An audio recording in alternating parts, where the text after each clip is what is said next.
Nossa, mais difícil do que eu pensei. Oi gente, pra quem não me conhece, meu nome é Elismara Moreira e esse é um vídeo um pouco diferente do que vocês estão acostumados a ver aqui no canal. Eu achei que tava na hora de falar com vocês e abrir um pouco meu coração pra contar um pouco sobre a minha experiência com a depressão e o suicídio.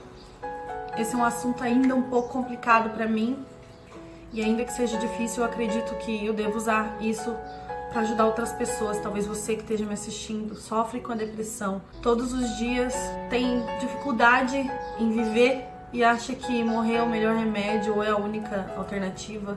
Esse vídeo é para você. Você conhece alguém que tá passando por um momento difícil, que tá passando pela depressão ou que pensa em desistir, encaminha esse vídeo para ela, que eu tenho certeza que de alguma forma ele vai ajudar. Bom, a gente tá no mês do Setembro Amarelo, que é o mês de conscientização em relação ao suicídio. O Brasil hoje é o 8º país no mundo que as pessoas mais cometem suicídios. A cada 40 segundos alguém se mata no mundo. São mais de 800 mil pessoas por ano, gente, quase 1 milhão de pessoas por ano. Aqui no Brasil a gente tem mais ou menos 200 milhões de habitantes. Desses 200 milhões, 17 milhões de pessoas são diagnosticadas com algum tipo de distúrbio ou transtorno. É quase 10% da população, é muita gente. 90% dos casos de suicídio são por conta de depressão. Hoje, o suicídio mata mais do que a AIDS. Tá na hora da gente prestar atenção nisso.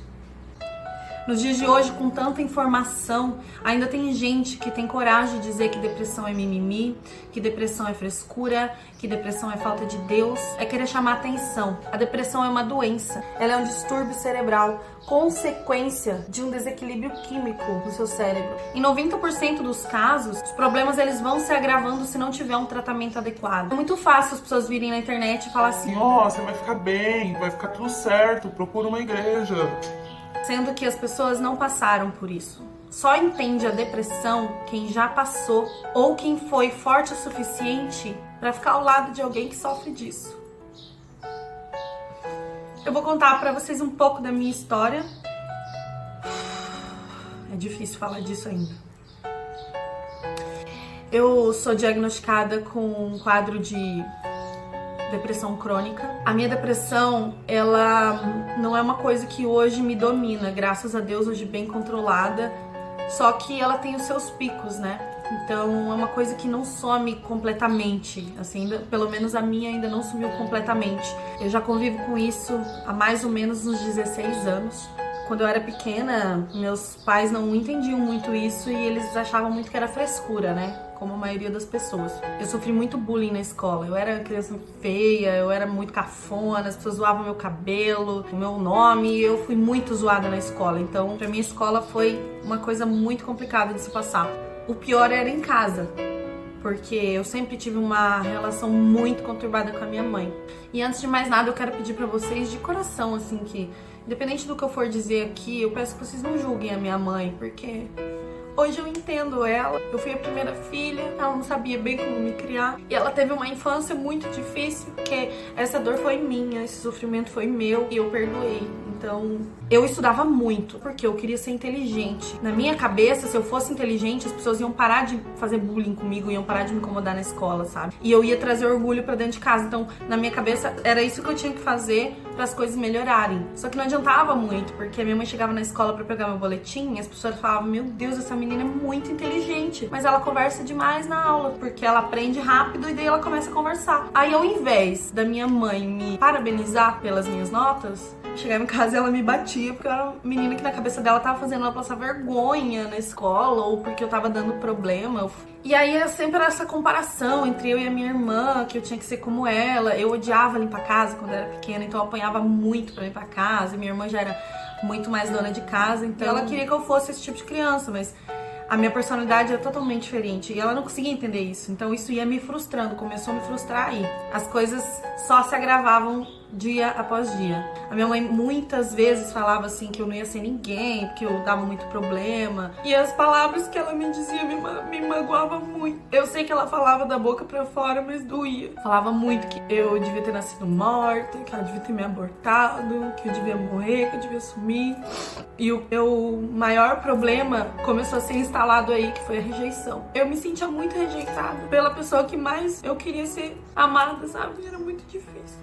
E aí eu fui crescendo, os problemas foram piorando, foi se intensificando, até que um dia eu comecei a me cortar. Eu me machucava porque, de alguma forma, eu queria que a dor fosse física, porque a dor aqui dentro era muito pior do que a dor física, mas não passava. Até que chegou uma época que eu lembro que eu não tinha vontade de acordar mais. Era muito difícil passar o dia, levantar uma luta. Quando eu acordava, eu pensava, ai meu Deus, mais um dia. Tinha que passar a luta na escola, chegava em casa, era uma luta em casa, eu apanhava muito. Então, pra mim, viver era um fardo, começou a ser um fardo. Com o tempo, eu comecei a ter pensamentos suicidas. Cada briga que eu tinha na minha casa, eu voltava pro meu quarto e pensava assim, e se eu me matasse hoje? Não ia fazer diferença. Coisas começaram a se tornar, tipo, dramáticas demais, né? Quando eu não limpava a louça direito, eu apanhava e eu chorava e eu queria morrer. Porque eu me sentia uma inútil. Porque a minha mãe dizia que eu era inútil. Quando alguém brigava comigo na escola e a professora chamava a minha mãe, eu queria morrer porque eu achava que eu dava problema pra minha família. E aí a minha mãe começou a achar que eu era uma adolescente rebelde. Mas não era uma adolescente rebelde, porque eu queria ser rebelde. Só que doía muito. E quando eu sentia raiva, eu chorava. Tem muita gente que chora quando tem raiva, né? Eu sou uma pessoa que quando tô com raiva, eu choro. Porque eu acho que a raiva é um sentimento tão ruim que ele não cabe dentro de uma pessoa boa. E aí você chora. Tudo começou a ser um motivo pra eu morrer. E aí eu comecei a pensar como eu devia me matar. O medo de não morrer era pior do que o medo de morrer. Olha que louco. Eu tinha vontade de matar, mas eu tinha medo de me jogar na frente de um caminhão e ficar aleijado ao invés de morrer. O medo de ficar viva era muito grande. E chegou o dia que eu perdi o medo. Eu lembro que eu tinha 14 para 15 anos e eu tava na escola e eu matei aula. Tava mal e queria ficar chorando na quadra. E as professoras viram e ligaram pra minha mãe no trabalho dela. E quando ela chegou lá, ela me bateu na frente de todo mundo. Então, na minha cabeça, ali foi a minha morte social. Falei, eu nunca mais posso voltar pra essa escola, as pessoas vão me zoar pro resto da vida. Elas já zoam eu, já zoam meu cabelo, já zoam meu nome. E ela foi falando muita coisa pesada pra mim no caminho até em casa. E quando eu cheguei em casa, eu lembro que ela me largou. Ela falou, quando eu voltar, eu vou te dar uma surra que você nunca vai esquecer, pra você não me fazer mais passar vergonha. Eu lembro que naquele dia eu tomei coragem. Ai, gente, dói, porque eu era só uma criança, sabe? E meus pais voltaram pro trabalho, eu fiquei sozinha em casa. E eu lembro que eu cheguei em casa, eu peguei todos os remédios que tinha.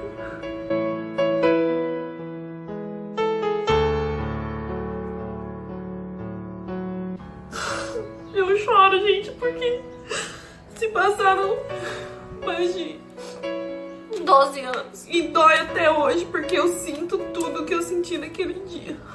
Eu sei que você que tá me assistindo às vezes pensa em suicídio, isso é uma coisa que eu quero te dizer. Não passa. Não passa. Não faça isso, porque daqui uns anos é muito mais difícil se perdoar. Eu não consigo ainda me perdoar pelo que eu fiz. Dói até hoje, é uma coisa que fica com você pra sempre, então presta atenção, pensa muito bem antes de fazer alguma coisa, porque eu já vou falar sobre as consequências com os outros, mas a primeira consequência é com você. Fazem 12 anos e ainda eu consigo sentir o que eu senti naquele dia, na hora que eu comecei a pegar tudo, sabe? E eu abri todos os remédios, eu lembro que eu abri tudo e eu pensava muito antes, porque eu sabia que não ia ter volta. E eu peguei a caixa de remédio que tinha na minha casa, eu abri tudo. Eu lembro que eu abri umas 10 cartelas de remédio diferente e eu tomei todos. E eu não sentia dor, porque não é uma coisa instantânea, sabe? Não é, ai, tomei e morri. Não é assim. Eu liguei pra empresa do meu pai, porque eu queria me despedir dele.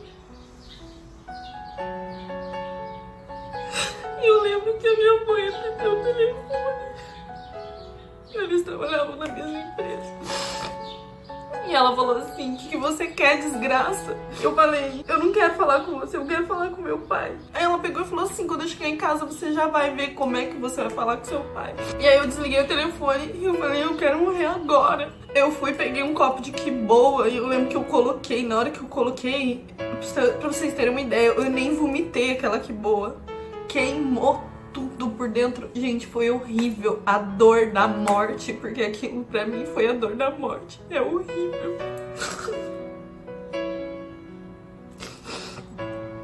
Quando eu senti que começou a fazer efeito, eu liguei pro meu pai de novo. E aí a outra moça de lá atendeu. Eu falei, André, deixa eu falar com meu pai.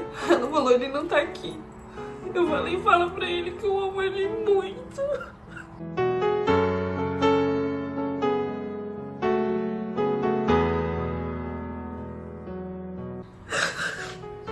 Eu amo ele muito.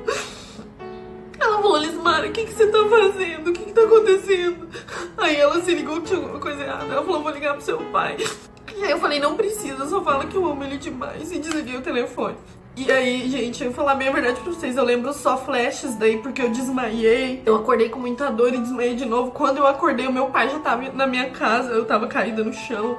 E o meu pai tava me arrastando pra tentar me levar pro carro. Na hora que ele me colocou no carro, eu gritava muito, porque a dor era insuportável. Gente, eu não sei explicar pra vocês. É insuportável. Ele ligou e falou, Vanete, eu tenho que levar a Lismara pro hospital agora, não sei o que, não sei o que. Aí nisso eu acho que eu já desmaiei no carro de novo. Quando a minha mãe entrou no carro, ela olhou pra mim e falou assim, o que essa desgraçada fez? Aí meu pai falou assim, ela tomou um monte de remédio pra se matar, sei lá, tomou uns 10 remédios. Daí ela pegou e falou assim, devia ter tomado 20, porque não sabe nem morrer. Tipo, gente, de verdade, eu tô contando isso pra vocês verem que quando alguém tá no ponto de tentar suicídio, não é do nada. Não é pra chamar atenção, é porque é difícil. Porque é difícil. Mas hoje eu sei que a minha mãe não falou aquilo porque ela queria. Mas isso ficou em mim. E eu lembro quando eu cheguei no hospital, eu não conseguia descer no carro, porque eu não conseguia esticar a barriga, sabe? Não conseguia ficar em pé, não conseguia esticar minha perna. E vieram os médicos e tal, eu já fui pra emergência. E aí lá eu não lembro de muita coisa, tá? Porque a dor foi se intensificando demais. Eu desmaiava, voltava, desmaiava, voltava. E quando eles foram fazer a lavagem estomacal, eu lembro que eles colocaram uma sonda no meu nariz que ia até o meu estômago. Só que aquela sonda era maior do que o buraco no meu nariz, então eu não conseguia engolir a sonda, ela não passava por ali. É uma sonda que passa por aqui, pela sua garganta, pelo esôfago, vai lá no estômago. Eu não conseguia engolir a sonda, daí eles foram pro outro lado, meu nariz sangrava muito. Aí eu senti que ia morrer. Na minha cabeça eu pensava assim, meu Deus, agora vai, agora eu vou morrer. Em nenhum momento eu pensava, eu vou me salvar, eu quero me salvar. Eu não queria me salvar. Vocês têm ideia do que é uma pessoa... O corpo humano, ele é projetado pra viver. Se você um dia se jogar num rio e você começar a se afogar, a primeira coisa que o seu corpo vai fazer é tentar voltar, tentar respirar. Então, pra chegar no ponto da pessoa querer se matar e levar isso adiante, ela tem que estar num poço muito profundo. Então, e eu lembro que eu não queria que eles me salvassem. Eu falava, eu não quero viver. E a enfermeira falando pra mim, você precisa engolir a sonda. E eu não queria engolir. Eu lembro que eu demorei muito pra engolir aquela sonda. Chegou uma hora que a dor foi tão intensificada que eu dei uma engolida e desmaiei. Aí eu não lembro como foi o procedimento, porque eu só lembro quando eu voltei pro quarto. Quando eu cheguei no quarto, a minha tia foi lá, ficou um pouco comigo e tal, mas teve que sair porque tinha os horários pra eu poder ficar ali, né? E aí vem a parte mais forte pra mim. Tem um vídeo aqui no meu canal onde eu conto pra vocês a história dessa tatuagem. Eu vou deixar linkado aqui pra vocês verem. O que eu não contei foi a história inteira, que eu contei no meu Instagram. Inclusive, vou deixar aqui o meu Instagram pra vocês me acompanharem lá. Volta e meia eu falo sobre esses assuntos que eu acho importante. Nos meus destaques do Instagram tá o meu testemunho inteiro, que eu vou contar hoje aqui pra vocês. Quando a minha tia saiu do quarto, eu caí em choro, porque eu comecei a pensar que eu era tão inútil que eu não conseguia nem morrer. E naquele momento, entrou o médico na sala, ele olhou pra mim muito calmo, e ele falou assim, por que você fez isso? Você é tão jovem. E aí eu me abri pra ele, eu falei, olha, vou falar bem a verdade pra você, eu não sei porque eu vim pro mundo, eu não sei porque eu vivo, eu não tenho vontade de viver. Se viver, sofrer, eu não quero viver. E ele falou assim, aí ele pegou e botou a mão assim na máquina de batimentos. Ele falou, você sabe o que é isso aqui? Aí eu falei, sei, são os meus batimentos. Ele falou, não, isso aqui é um resumo da vida. Eu falei, como assim? Aí ele foi com o dedo assim, ó, gente, na máquina. Ele falou assim, na vida, se você não tiver altos e baixos, você morre.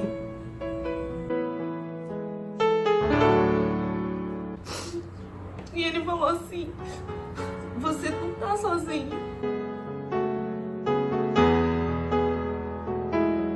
Um dia você vai entender por que você tá passando por tudo isso. Você só não pode desistir, ele falou. E aí eu senti uma calmaria muito grande. E ele saiu do quarto. Eu comecei a chorar muito e uma enfermeira entrou no meu quarto pra fazer o meu curativo. E quando ela entrou, eu lembro que eu falei assim, enfermeira, como é o nome do médico que acabou de sair daqui? Ah, ela falou, que médico? O médico ainda não veio te ver. Eu falei, não, será que não era enfermeiro então? O rapaz acabou de sair daqui.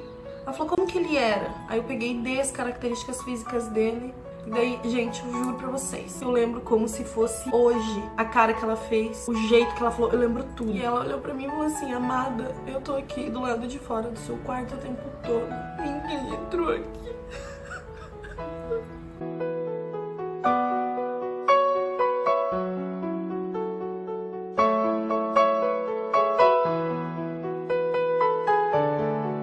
Quando ela falou isso, eu me calei, eu não entendi e eu nunca contei isso pra ninguém. Naquele dia eu cheguei na minha casa e os meus pais não falaram do assunto. A única coisa que meu pai falou, ele olhou pra mim e falou, Lismara, quer dizer que você não queria estar aqui com a gente hoje? Eu falei, não.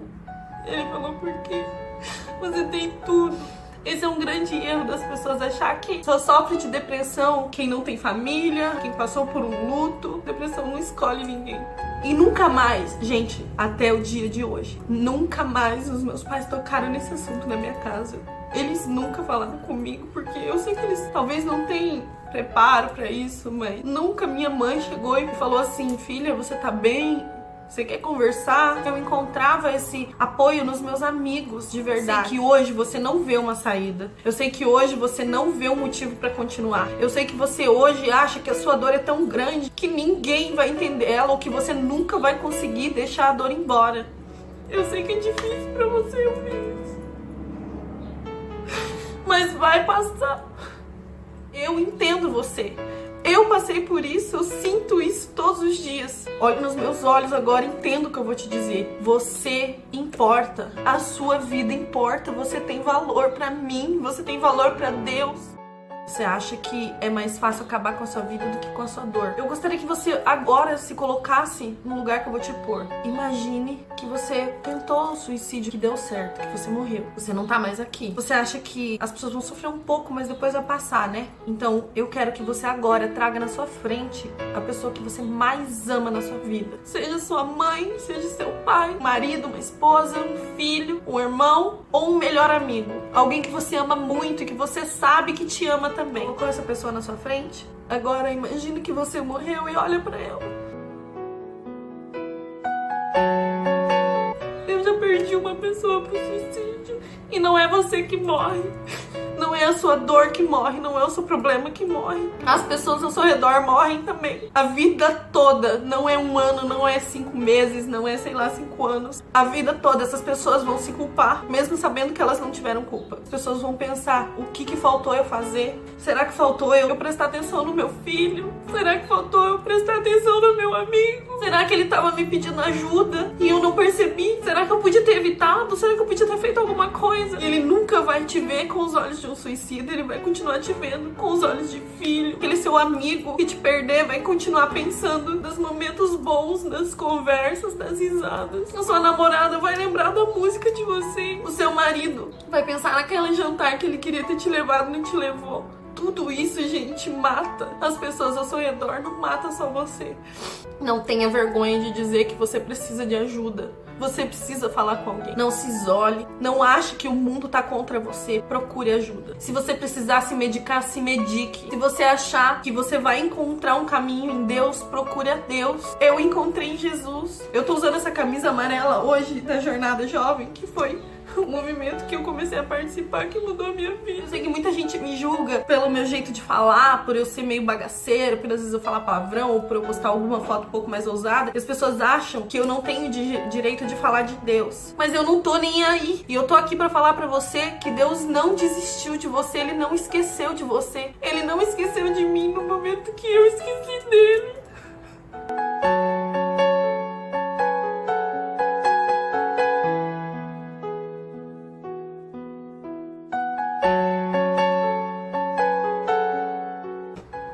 Ele tava comigo, ele cuidou de mim, ele me deu uma segunda chance, até mesmo quando eu não queria mais. E eu duvido que esse Deus que não esqueceu de mim, eu duvido que ele esqueça de você. Como diz a música, não importa quem você é, não importa o que você fez, Jesus conhece o seu interior, ele sabe da tua dor, fala com ele. Você acha que Deus não te escuta? Porque as coisas estão difíceis, eu quero que você preste muita atenção no que eu vou falar agora. É justamente pelo buraco da ferida que a luz entra em você. Eu precisei passar por tudo isso na minha vida pra hoje entender, perdoar a minha mãe, porque eu entendi que ela também estava ferida e que ela não conseguia ver a minha. Mas Deus viu e Ele colocou pessoas na minha vida que viam também. E eu tenho certeza que você tem aí um amigo, alguém que você pode contar, alguém que você pode conversar e confiar. Isso é Deus através dele. Eu acredito muito que Deus usa as pessoas pra chegar na gente. E se você for ateu, tudo bem também. Você só não pode perder a fé e a esperança. Se você não tem fé, não perca a esperança na ciência, porque ela tá aí pra ajudar. Se você precisar ser medicado, se medique. Se você precisar de terapia, vai. Isso não é pra gente louca. A terapia te ajuda a lidar com pessoas que deveriam fazer terapia e não fazem. Eu vou deixar na descrição sites de ajuda pra você. Esse aqui é um número que você tem que ligar quando você estiver sentindo que você quer desistir. Abre seu coração, porque eles vão estar lá pra te ouvir. Eles vão estar lá pra te ajudar. E se você não tem depressão, se você nunca pensou em se matar, a única coisa que eu quero pedir pra você é: dê o seu ouvido pra alguém. Aquela pessoa que você não conversa há muito tempo, liga pra ela tá precisando de você. Aquele seu amigo que se isolou de todo mundo, chama ele pra sair, chama ele pra dar uma volta, não desiste dele. Você pode ser canal de bênção na vida de outra pessoa.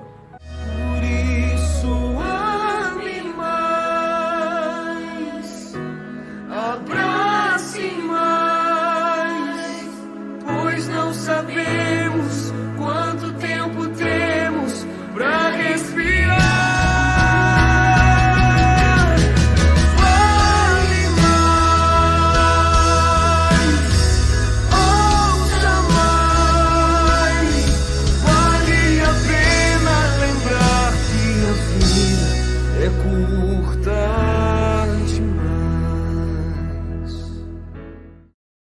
Desculpa se o vídeo ficou muito longo, eu acho que ele ficou extremamente longo. Mas essa é a minha história, esse é o meu testemunho. E se vocês tiverem alguma dúvida, deixe nos comentários que eu quero gravar um outro vídeo falando disso com mais calma, tá bom? Tirando as dúvidas de vocês. E não se esqueçam, por favor, depressão não é brincadeira. Depressão é doença e ela precisa de tratamento. E você que se sente sozinho, você não tá sozinho. Eu tô com você, Jesus tá com você. Mesmo que você não veja, Ele tá do seu lado, tá bom? E é isso. Um grande beijo pra vocês. Fiquem com Deus e até a próxima.